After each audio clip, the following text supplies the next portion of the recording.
د تیرو 5 ورځو رئیسې پر لټ تناز د کراچۍ بندر یا پورټ ټرست کې کارکونکي مزدوران وای د حکومت لخوا د بندر د مزدورانو بورډ چې دوی وسره پاخه مزدورانو په توګه درجو د ختمولو یوه اعلامیه جاری کړې چې له کبله به 2200 نه زیات خوارکخ هدف کیږي او خپلې پخې دندې به د لاسه ورکړي. موږ 2700 ډاک ورکر دي او دا پرلط موږ دغه نه والی دی چې زموږ په دې مزدور باندې په بورډ باندې د وزیر اعظم یو اډر راغلی دی چې د دې د تحلیل کېدو دغه یې ورکړی دا حکم یې ورکړی دی. حکومت دا دلیل لري چې دا مزدور چې کومه ده په دغه وخت باندې په موږ باندې یو بوج ده او ورکر ته د عوام د ټیکس نه تنخواګانې ورکوو. اوسه پورې موږ د ګورنمنټ نه څه قسم ته مراعات نه دی اخیستي.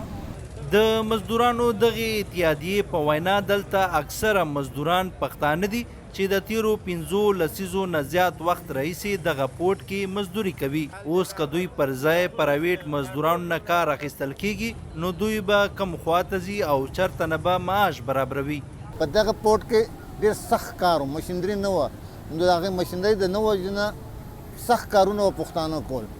نو دلته پښتانه راغلي و، تقریبا 80% پښتانه دي. که دا خلک لاړ شي نو دا خلک به بېروزګاره شي، دا به خپل کلو له ځي.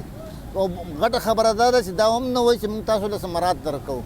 دا موږ خلک ریټایر شوي دی، 3 کاله وشو، هغوی له بقایجات هم نه دي ورکړي شي اوسه پورې. نو موږ سره دا یره ده چې موږ به دغسې رخصت کړي او موږ ته به خپل بقایجات هم رانه کړي. د حکومت لخوا په جاری شوی اعلامیه کې د کراچۍ پورټ یا بندر چارواکو ته د ګڼو نورو سپارښتنو سره ویل شوي چې د کراچۍ بندر مزدورانو بورډ تحلیل کولو ډرافت تیار کړی شي او د مزدورانو دپاره د مناسب فلایي پلان معرفي کړل شي. خو د بندر مزدورانو اتحادیه وایي دوی دندې به یوازې هغه وخت خوندي وي چې د مزدورانو بورډ شتون ولري. ذوالفقار بیټنای وی ډیوا کراچۍ.